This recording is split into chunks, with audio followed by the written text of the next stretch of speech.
Visions of Mana is the latest entry in the Mana series known as Second Dendetsu in Japan. It's the first mainline entry in 18 years, with the previous entry Dawn of Mana releasing all the way back in 2006 for the PS2. Visions of Mana is developed by Square Enix and Uka Studios, with publishing rights also in the hands of Square Enix, with the full release set for an August 30 launch. The demo, which is what you're seeing here, is available right now on all platforms except for the Switch. Straight off the bat, it's important to say that you do not need to play the previous entries to enjoy Visions of Mana, although it would certainly help in offering an explanation to the various human-animal devil hybrids you encounter, as well as some general world building and terminology.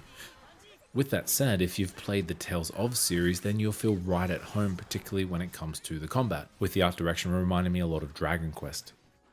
The art direction is actually my first little nitpick for this impressions video, as the character models of our main cast look a little out of place amongst the cartoonishly styled buildings of the world, at least in the demo.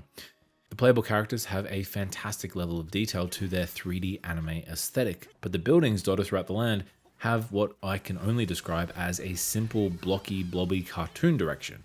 So when your characters are standing near, they look a little out of sorts, almost like they're not from the same dimension.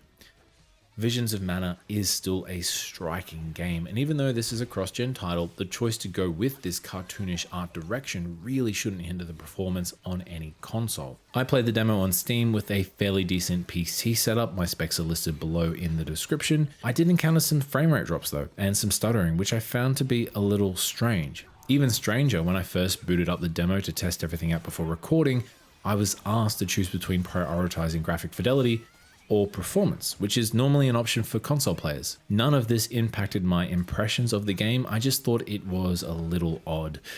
I did play the game with Japanese audio and English subtitles, and the performances were, as you'd expect, incredible. The music, although not bad, really didn't leave any lasting impressions, which is a shame because JRPGs, particularly Square titles, often produce some of the industry's best scores. Again, this is a demo, so I'm sure once the story takes off, we'll get to experience some truly grandiose ensembles. All of this brings me to the combat, and I've got a little bit to say. The short version is, it didn't click with me.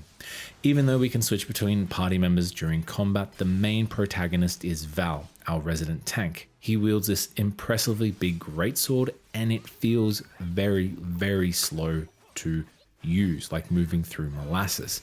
And it makes sense, he's a tank, you'd expect him to be a bit more of a heavy hitter, but the feedback we get doesn't resemble that of a tank. In fact, there's very little feedback at all. The visual feedback we get from Val's slow, powerful swings is the same from the swift movements from our dagger-wielding Catman.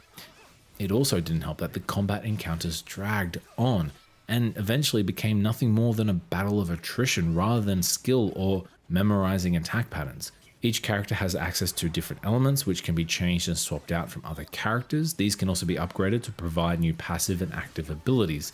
Val was able to cast two types of fireballs, one quite fast and instantaneous damage, the other a slow burning fireball that would then explode. It made for some fun variations to combat and definitely helped to speed up the flow of battle. Combat was further hindered by the slightly unwieldy camera that would often ignore which enemy you locked onto and stay focused on the scenery where your previous target was. The obligatory octopus fight on a ship was the worst offender for long drawn out battles. Even though it was one level below me, my attacks with Val would only deal 10 to 16 damage, with my fireball managed to creep up into the 30s. Even with access to the fireball skill, it still took a little over 15 minutes to kill. Something I was really surprised at when I rewatched my footage because it actually felt like half an hour.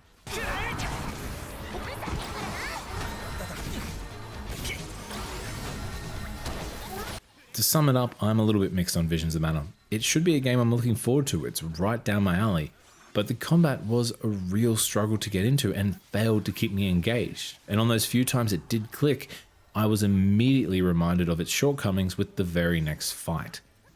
I'm still interested in checking it out as it releases very soon. In fact, only 3 weeks away from the release of this video, the same day as Star Wars Outlaws, which I'm sure is going to affect day one sales. It's currently listed for $91 on Steam for the standard release and $120 for the digital deluxe edition, which unfortunately comes with 24 hours early access.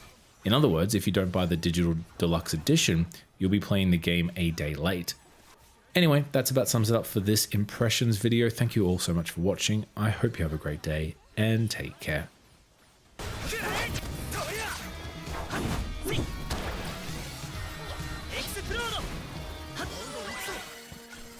ここまで苦戦するとは。